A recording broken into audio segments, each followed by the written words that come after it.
Hello, my name is Siobhan Mullen, and I'm with the Tivits team, and we are the developers of the Tivits games and tournaments around the country. And I have the pleasure to introduce the last panel of the wonderful Global STEM Talent Summit. And the panel is called There Is No I in STEM, Public-Private Partnerships That Drive Scale and Impact. And the panel's moderator is Alan Shapard. And as you probably know, he is the president and chair of public engagement strategies at APCO Worldwide.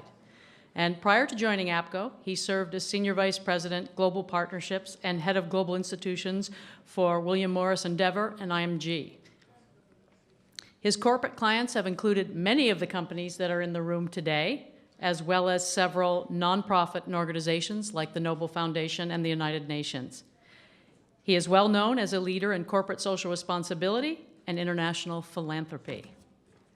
And he will be joined on the stage today by several distinguished people, including David Benoit, who is the Director of Business Development for Global Education at Stratasys, Al Patel, Vice President of Global Services for the Apollo Education Group, Dr. Mike Hampton, Dean of the Chaplin School of Hospitality, Tourism, and Management at Florida International University, Tony Leatherberry, President of the Deloitte Foundation, and Brent Ramden, President of National Research Center for College and University Admissions.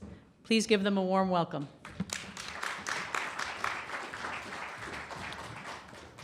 Well, thank you very much. While everyone's just getting seated, we want to thank all of you, and we actually took the battery out of Pepper so that you would focus on this panel. Basically, the way I've looked at this, having gotten to know these folks this week, is that all the other speeches and panels were very nice, but this is really the creme de la creme. So we've been building to that. We want a lot of disagreement, arguments, and even if Edie or Heidi isn't happy, a full body slam or any fighting, just because we want to develop good initiative. But the point is, in grabbing your attention, is what we're really talking about here is a very key issue, which is what is the role that public and private partnerships can play in the development of STEM talent. And this morning, when Surya Kant was talking about things, that was really one of the #1 things that he identified, and that was really he's been such a visionary in this area. It was interesting that he identified that. What I'd love is for the individuals to briefly introduce themselves, and then can we jump into some of the key topics? Good afternoon, Al Patel from Apollo Education Group. And I'm responsible for our professional development organization, which is essentially the group that engages with customers and typically companies to help solve talent management and talent development challenges. So thanks for having me here.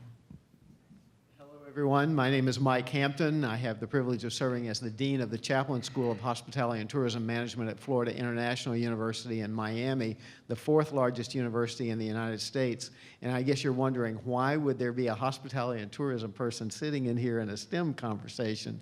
We're going through a transformation in Florida, and particularly with the Florida International University, in integrating STEM across all disciplines. And so we'll talk a little bit about that as we're going through the day.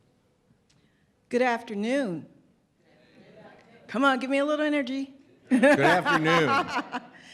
I'm Tony Leatherberry. I am a partner with Deloitte. I affectionately have 2 day jobs. One is still serving clients, and as I shared with our dinner guests last night, we have about 250,000 practitioners that serve in 120 plus countries globally, with about 80% of the Fortune 500 companies. So STEM and technology and innovation is at the core of us staying on top of our game. I'm also proud to be the president of Deloitte Foundation, a role I was asked to take a year ago. And at that intersection, we're looking at education innovation to continue to fuel not only our profession, but the professions of our clients as well. Hi everyone, Brent Ramden, President of NRCC UA. We are a data science and research company for about 40 years. We continue to operate the largest college planning program in the world. We engage about 6 million kids every year to identify their dreams and aspirations. We perform deep research on the part of colleges. We can be thought of as the Uber of education between millions of kids and approximately 2,000 colleges and universities. Good afternoon.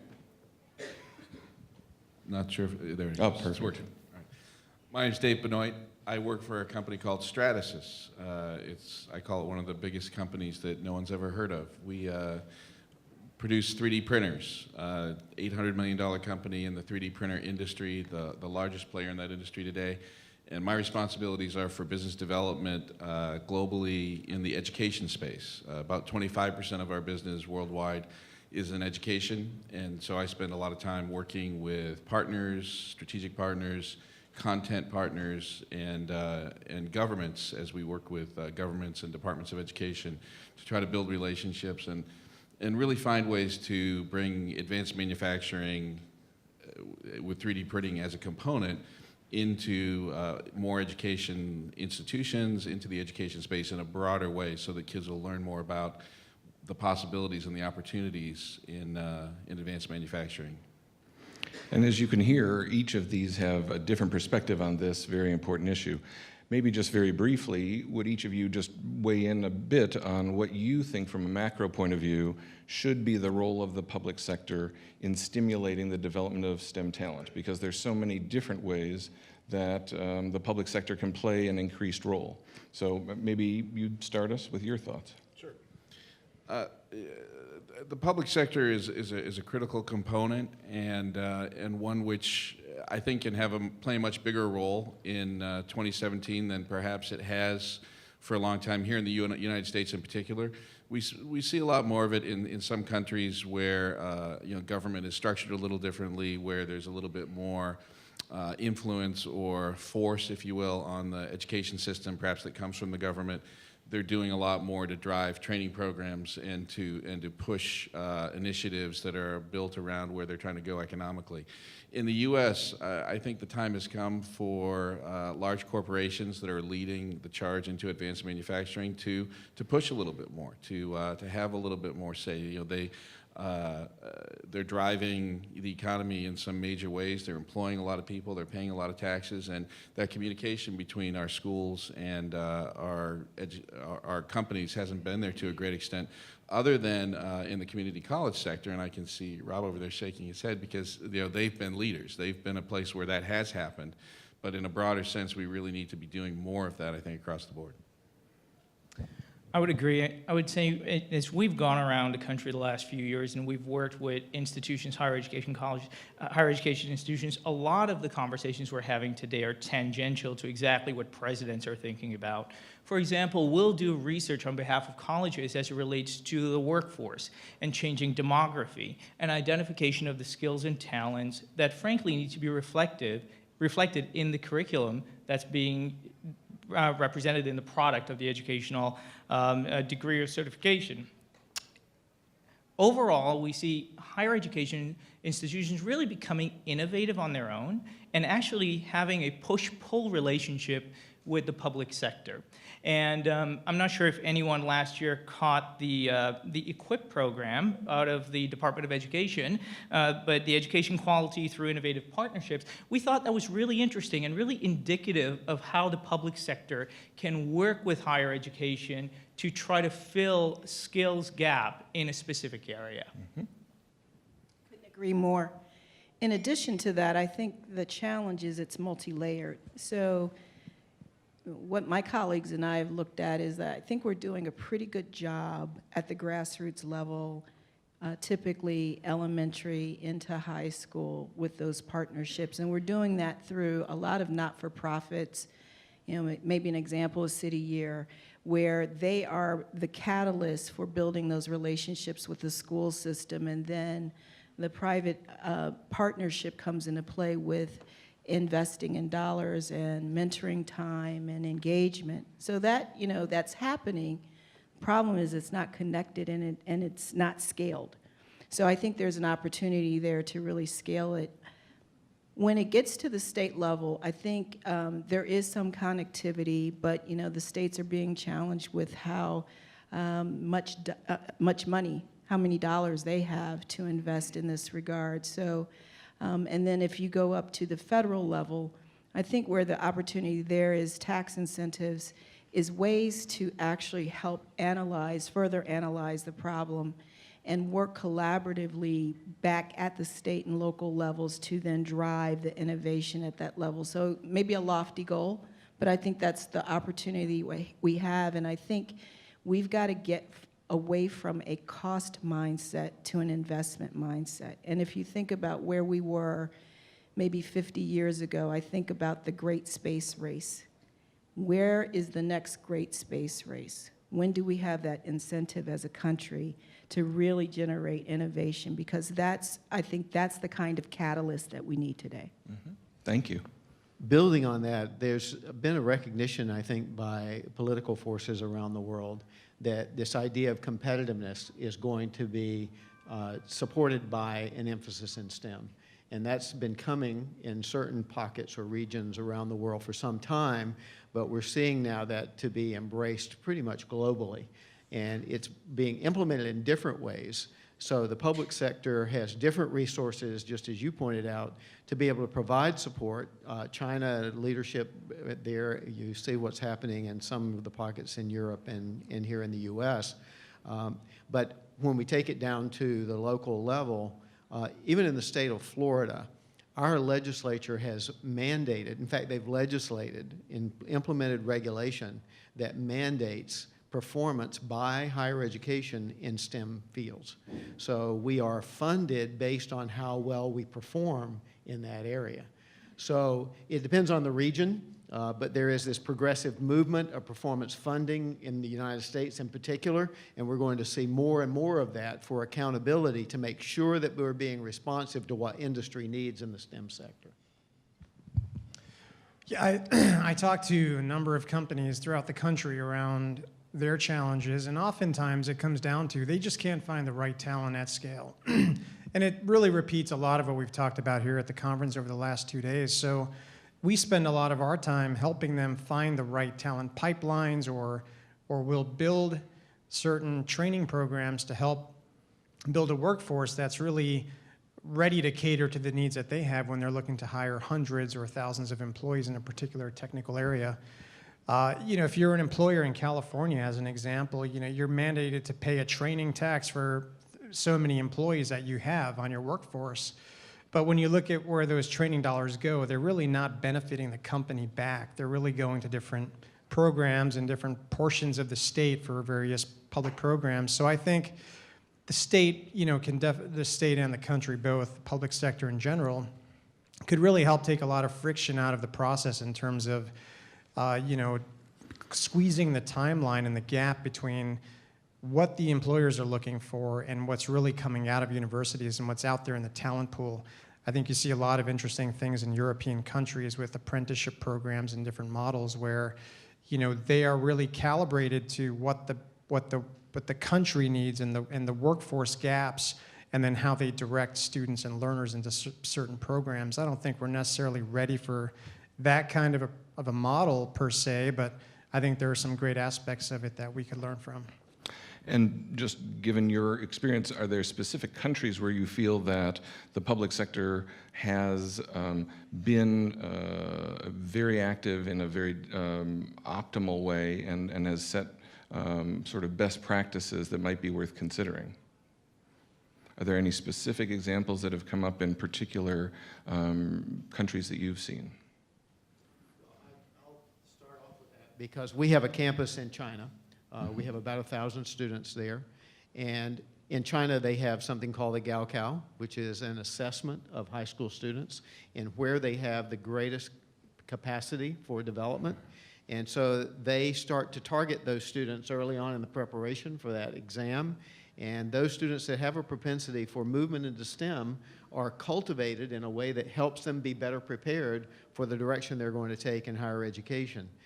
They get them integrated into industry, and there are industry partners that start to participate even at the high school level with those students. So I would say China's a good example where they have been very intentional in the way that they've been approaching this, much more so than what we've seen in other locations.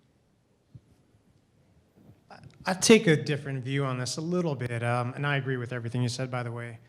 I still think we have a wonderful system here. You know, for all the ideas and things we want to make in terms of improvements around our system here with education and the workforce and the government, I still think it's an amazing system and ecosystem for students and graduates and employers to really benefit from each other. And, you know, I still don't know of another country that I think could really prosper as well as we've done in the span of time over the last so many decades and whatnot. But I also think there's an aspect of vocational training and other technical areas that are really underserved, where, you know, if you want to be an engineer or a doctor or an accountant, you've got a pretty defined path, but, you know, that path is maybe not an option for a number of people. And I often think that we have a big opportunity to serve them with a different path. And again, if you look at Europe and what they do over there, there is a pathway for those individuals to have a pathway to a $50,000 job or a $60,000 or $70,000 job. I think that's a lot harder to do here in the US, and those are still STEM-related fields, but things that I think we could support better. Just, may I jump in again? Please. Just a moment, because a thought came up as you're saying that.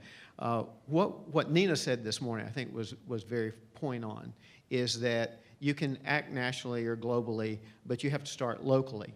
And what we oftentimes don't do is have communication across all the spectra to be able to know what everybody's doing, local and even regional and then national and global. So we've got to build a system that helps us to be able to do that more effectively so that we can get greater results.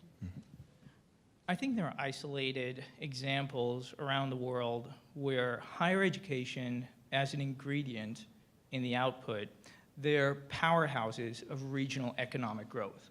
So for example, if we look at Germany and German advanced manufacturing, there are linkages there between the skill sets that's needed for advanced manufacturing and the curriculum that's associated to TechVoc programs. And I believe as we see workforce and workforce demands change into the future, what we hear at the institutional levels is really a need to build that bridge, a more direct and deliberate bridge between academia and what those students who will come out of the higher education process, what they'll be faced with, those skills that are needed. So I think we can find potential examples, not necessarily entire programs, but best practices in other areas that may work. Mm-hmm. And I guess I would go down that same path and argue that I do think we need something pretty different. You know, that what we're doing in the United States isn't bad, but it's not designed for what modern industry needs. You know, we are basically operating with a system that was built from a vision that was created in 1893 by something called a Group of 10 that came together. The president brought together 10 academicians and asked them to build a system that would help us in the early 20th century be able to provide employees to the factories that were becoming a big part of the industrialization of this country. When you go into our schools today, about 80 or 90% of what you see is the exact same system that we created in 1893. And folks, that's not what we need anymore. It just simply is not the right system. We don't teach kids to be creative thinkers. We don't teach them to be problem solvers. We don't ask them to work in groups, to do any of the things that we ask them to do when they get to employment. And we've got to change that. If we keep doing the same thing, you know, then we leave the burden on either, you know, Rob at the community college level or ultimately a lot of these companies to figure out how to train employees, because our schools are not doing it. They're not giving them the basic skills they need to be successful when they reach the workforce. And along that line, in terms of education, I'm going to switch just a little bit, which is there are those who would argue that it's crucial to engage these students and young people when they're very young, and that early childhood and primary school is crucial to, I think, especially as Heidi said, getting more people in the pipeline, because we can, as one person said over lunch, you know, we can create all of these programs, but if we don't have enough people coming through the pipeline anyways, that doesn't benefit the society as a whole. Do you think that the public sector should be also especially focusing on early childhood, primary school, and helping the private sector do that also? So I think that's absolutely where we have to move towards. Coming back to the point around those soft skills, or, that's the STEM 2.0 model that we've talked about in terms of collaboration, experiential learning. So again, I think there are pockets of excellence around that. I think this, this notion of a public-private partnership is maybe coming back and thinking about the Department of Education and seeing if some of these models can be tested. I know we talked about failure yesterday. I always think about it as test and learn. And so if we start to look at ways that we can do that, I know Rob talked about and others talked about working within the communities at the local level. That's where the magic is going to have to happen, where you're looking at, if you're in Iowa and it's ag, what can we do to start creating those kinds of models and instituting them at the elementary school level, high school level, so that individuals are prepared, whether it's a 2-year or 4-year program. That's again the work that Rob has been doing, is taking that that model, and now if we're smart and we can reverse engineer down the pipeline, that's the opportunity, and that's some of the things that we're really starting to do with the experiential learning programs that Dr. Washington and that Landon and others are starting to lead. So I think that's STEM 2.0 in action. I think part of what happens is that we haven't been very good in the early stages of making young people aware of what science, technology, engineering, and math really is, because they may have a difficult experience with an instructor on math, and then they become stigmatized in that direction, that I'm not good at math. What we did 4 years ago was bring, with the Dade County Public Schools, a MAST Academy, which is a STEM academy, onto our campus. And so we actually have the high school operating, where, similar to what Nina was saying also about, that they will finish with practically 60 hours, their undergraduate first 2 years, by the time they finish high school. So they are taking classes at the university level and interfacing with our scientists, with the people that are teaching food science and data science and all the other programs, and they're getting an enlightenment that this really is not as bad as what I thought it was, or this is great. Yesterday I gave the example that at the university we have a brewing program, craft brewing program. Some of you have seen it. When the students go in, they think, oh, this is great, I'm going to be taking a beer class. And they get in there and they realize the chemistry and the biology and all the other aspects of what it is. And they realize that they can be good at that and do something that is also fun and rewarding. And so it's transformational when we can expose the students at the early ages so that they start to see that there are huge opportunities that maybe they would have never thought of otherwise. So that early stage development is good. I live in Arizona, for those of you who I haven't met, and we have the dubious honor of being one of the worst states for education, public education. I think it's ranked literally 50th out of 50 for public school funding per student, literally 49th for student-to-teacher ratios, and also 49th for teacher pay. So, a huge problem within the state, and it's been that way for the better part of a decade or longer. And what we're seeing is there's a really fascinating movement to new charter programs in schools coming into the state, and really the private sector saying, hey, we can do a better job. And they're building schools with STEM-based programs and a huge emphasis on math, science, robotics, engineering classes, web development, both within the curriculum as well as extracurricular. And these schools are doing phenomenally well. Even so, to the point that I think earlier this week, the 2017 U.S. News and World Report high school rankings came out, and whatever you believe about those, if you think they're accurate or not, I don't know. But I think what's interesting is I think 5 out of the top 10 schools are now based in Arizona, including number 1, number 2, and number 3. So I think for public schools where there's an opportunity to really step up in the program and the quality, and where the states aren't coming through, I do believe you'll see the private sector where the states and laws will allow for them to come in and to help really raise the bar. Thank you. Could I go to a different point, which is, do you see that there's an opportunity, which we've been hinting at a little bit in this regard, of especially the federal government, increasing the awareness and the desirability of STEM and of the possibilities of STEM, both among families who are not conversant in this whole area, so that they can be excited about it, and also among young children? Because in many cases, in the recent history, our government has been very good about developing awareness campaigns and excitement about things. I don't know if you think that that is a valid role that also could be played in that socialization of this and all the possibilities and excitement. Absolutely. There's no question. The way we're structured here in the U.S., the federal government is only going to be able to go so far because we know at the state level, ultimately that's where the rules and regulations, the testing requirements, and all that to a great extent are getting defined.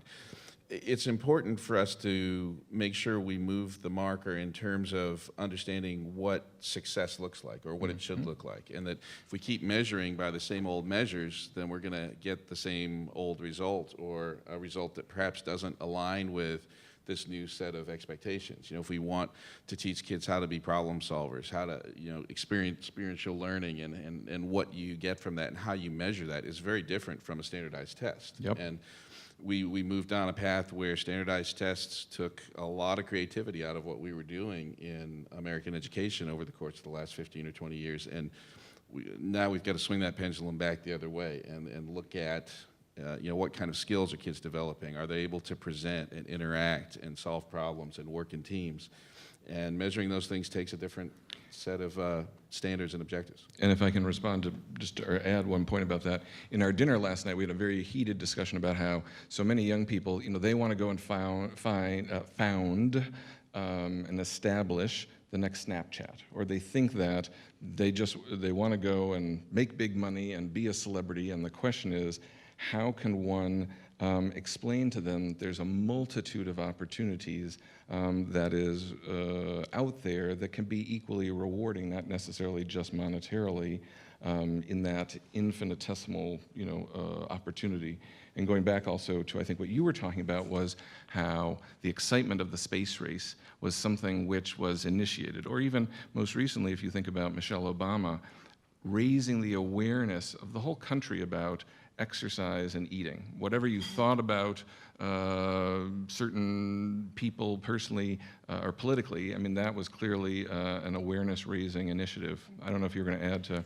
So I couldn't agree more, and where I was going to go is, I think when we look at this opportunity, I'm going to respond to the comment you made that people want to do, create the next Snapchat or whatever is like really cool tech. But I do see millennials that really have a social conscience as well. And there is a lot of innovation in terms of clean water, clean energy, and again, whatever your political affiliation is, but there are a lot of millennials and younger people that are really interested in doing good in the world. And there's a lot of innovation and technology that is associated with that you're seeing play out each and every day. And so I think there's an opportunity as this administration and the administrations to come to think about what those priorities are and get young people excited about their role in those opportunities, and then that's where the innovation will spawn. I'd like to echo that. We have a massive opportunity ahead of us as it relates to exploiting this generation's mindset to be altruistic and solve big structural problems. And I do want to share a couple data points with you, because I'm the resident geek here on the stage as it relates to data. 47% of students who expressed interest in STEM-related fields as a freshman in high school will no longer express that interest by senior year. That's 500,000 students. So we're leaking 500,000 students that can change the world potentially for us and make our economy stronger and more competitive every year. And this, I think, represents the opportunity ahead of us. Fantastic. I have two other questions, and then we may open it up to questions from the audience. One is, one of the things that Edie and Heidi have really emphasized is this group working actively and trying to make and initiate change and to work both individually and collectively. What would be some of the specific advice you might offer to people who are here today, how they can influence the effectiveness of public-private partnerships? What might be ways that they might think about that? Is that, engaging with their public affairs division to really focus on this as a core corporate priority? Or is it modeling certain behaviors and really trumpeting that? I don't know if people have individual thoughts. Maybe we can start on the end. Yeah, we had a really interesting conversation about this last night at dinner, and I would echo a thought that I think Nina shared this morning about being really local.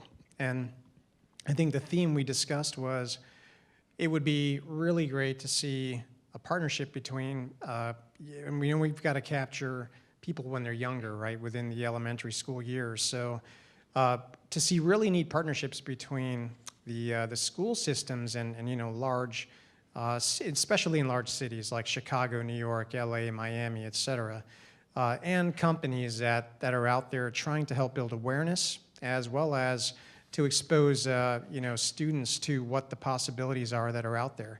I think we can always use input from the government, the federal government, but I still think it comes down to the local level and engaging companies in those areas where the parents work and their friends' parents work, and that they know and that they see every day, as well as the schools and the kids that are there on the ground, and to do things at that level. And getting sponsorship from key partners and providers within the sector as well, whether it's technology companies, software companies, hardware makers, whatever it might be, to be a part of that ecosystem. I'll pick up on that, because one of the things that was enlightening to us at FIU was a conversation with Arnold Donald, the CEO of Carnival Corporation now, former CEO of Monsanto. And we were having a conversation, and I asked him, what is it that we should be doing to produce more relevant graduates for your organization? And he looked me straight in the eye, didn't hesitate, and he said, Mike, we need graduates who can help us solving the big problems. We don't need people to work on ships. We can find those anywhere. But we want to create a strategic relationship with the university to help us on that global scale, because his view was, and the reason the hospitality came into the mix is, we're creating customer experiences all around the world. And yet, we have to make sure that those experiences are sustainable over the next 50 years. So we have to solve the problems of where is the port of call going to be in the next 50 years? What is sea level rise impact going to have on our ability to be able to operate in different regions of the world? What's going to happen to supply chain, and what's the menu engineering we need to do now to create those customer experiences of the future? And he said he wanted hospitality graduates to be at the essence of solving those big problems with all of those transdisciplinary elements that come into play. And so it really meant creating a strategic relationship and partnership as opposed to a transactional. Because Carnival could provide scholarships for students, or they could provide guest speakers or an internship or whatever. But they said, let's look at it in a solution center approach so that we really bring all the important parties to the table and we address this over an extended term as opposed to trying to do something just short term and then let it go. I would say my advice would be go big and go bold. We're at a pivotal time right now in our economy. We're seeing demography change and shift dramatically, and we're seeing technology disrupt traditional economic structure. If you are working for a corporation right now, you've got to rethink and remaster your pipeline, your skills pipeline, both for incoming employees and the employees that you have on staff. And we've had a lot shared today in terms of how that can be done. And if you're a higher ed institution, you're likely already having those conversations around how you remaster higher education to become more relevant. So we're fortunate to really be sitting at the intersection of these two big things. And I think some bold things are being done right now in the industry. I'm not sure in the last 24 hours if folks in the room saw the news in terms of Purdue acquiring Kaplan University, to really advance the online education space and also embrace alternate credentials. You know, I think these are all big shifts that are happening that will have significant, really economic impact on our world. You were going to add Just one to thing. build upon that, one of the things that we've been doing is looking at alternative pipelines of talent. So I know we've spent a lot of time really thinking about elementary through 4-year programs here. But one of the things that we're modeling at Deloitte is our core program, where we committed to the White House that we would bring veterans in and reskill them and make sure that they have viable opportunities and jobs. And then we committed to the numbers that we were going to hire, and we mentor them. And our Deloitte practitioners spend hours mentoring them. They go through a rigorous program to just understand what, the corporate world is going to look like. So I would also say thinking bold is thinking about other talent models or pipelines that might not be just this life cycle model that we're looking at. Very good point. I didn't know if you wanted to add anything just to that. I think one of the key things that was mentioned is this notion of a strategic relationship with education.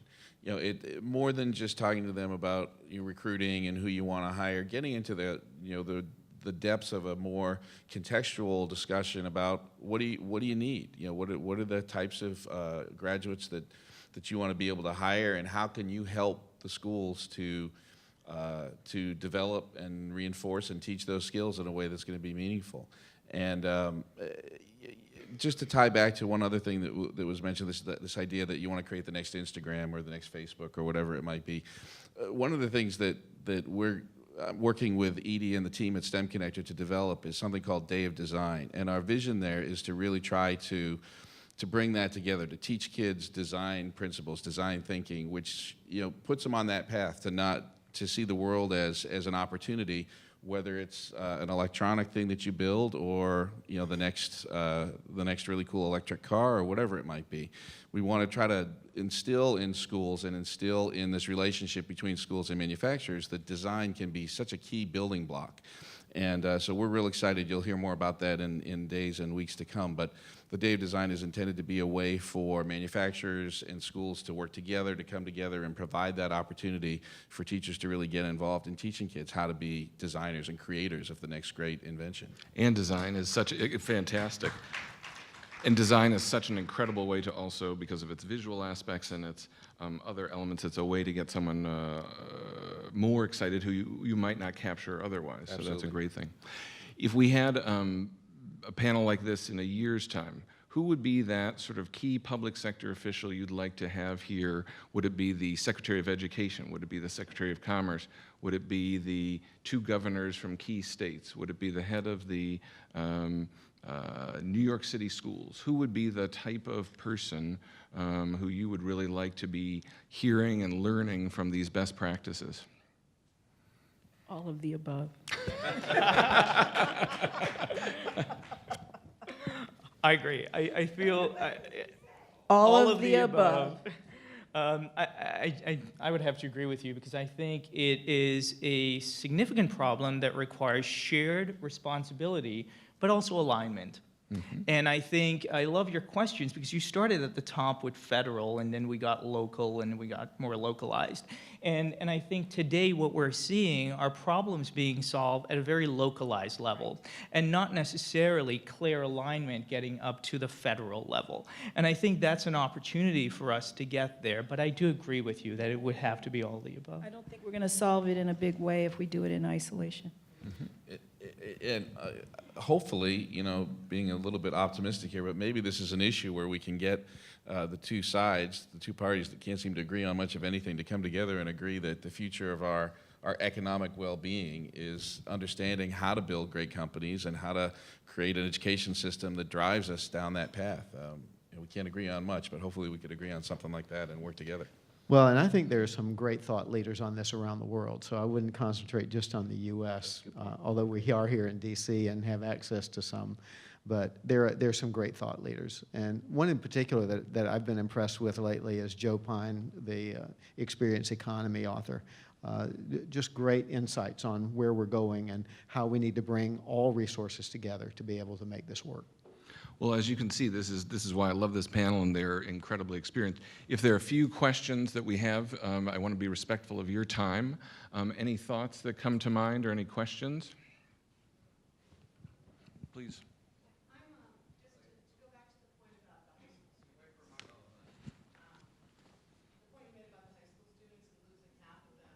Losing half of the high school students from the time they begin until the time they end. Why is that? Just my first question, if you don't mind, why is that in a nutshell? What's the answer to that? So I'm going to plug, first of all, shapingourfuture.org, which in our CCUA and My College Options built with Edie and her team, shapingourfuture.org, that gets into the question of exploring attrition. And what we found, really, there's no one factor. It's a variety of factors, some of which we touched on the panel. However, the top one relates to academic prep, just being ready to take on the rigor of STEM-related fields. And I believe it was said a couple of times in terms of starting early with kids and really mapping out a pathway so that they can develop those competencies. As we look at the industry right now, and we look at a generation that are, a generation of digital natives, and we look at what's ahead of us with robotics, automation, mobile computing, and gamification, we believe that the next few years will really, we hope at least, that we'll see the evolution of new teaching methodologies that really address that ability to learn and deliver content in a way that's personalized to the different learning styles of each student out there. And then we have a variety of other factors that really play in, such as, I believe it was also mentioned, students from access populations, not necessarily knowing what's entailed in a field, and just general knowledge. What is STEM? Is it Big Bang Theory, or is it something else? And I don't think we are getting the word out there that if you take a STEM-related field, guess what? That relates to agriculture and where it's going to go in the future. It relates to manufacturing. It relates to so many sectors of our industry that are going through a disruption right now. And we're not doing a great job of getting that message all the way down to create the organic excitement that sustains through to the senior year. So let me just ask the next part of the question, because it is not just about, do you know about STEM? Sorry, again, I'm pretty direct. It's about, can you pass calculus? Can you pass physics? And that speaks to, in my mind, what we've talked about from the time we've walked in here, which is about how we're educating and what we expect from education. And do we engage the teachers' unions? Do we ask teachers, are they willing to give, instead of A, B, C, F for physics, how about a PF for pass or fail for physics? Maybe children and young people won't be turned off by the fact that their grade point average is going to be killed by how hard some of these subjects are. And I think we just need to start thinking about how hard they are and what that means to a student trying to get through high school.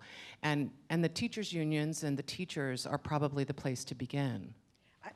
That's exactly where I was going, is I think we've left the teachers out of this equation, and they're under-resourced in a lot of cases.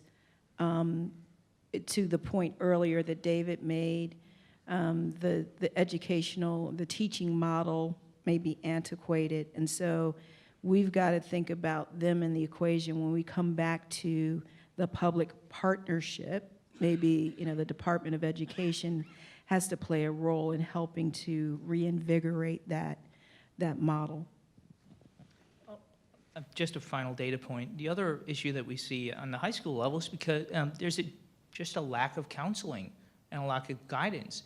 If you're in California, you've got 1 to 1,000 student ratios as it relates to guiding students on their career and their future.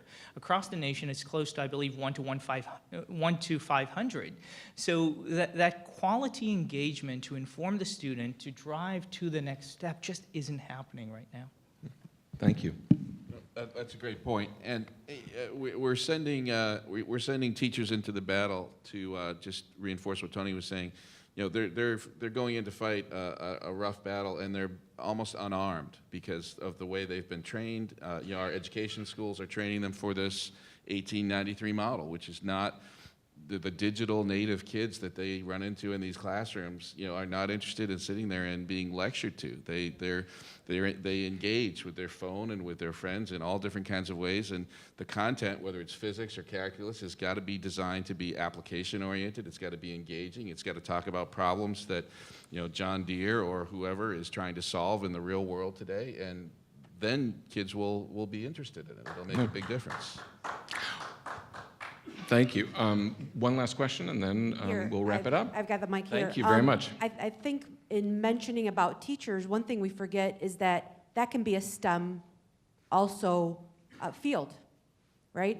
Mm-hmm. So teachers do have STEM fields, and that's not something that we've talked about here, but engaging them and allowing kids to know that if you're interested in STEM and you're good at teaching somebody else about it, that can be an avenue also. Absolutely. And that helps with the rest of teaching the kids in the way we need them taught.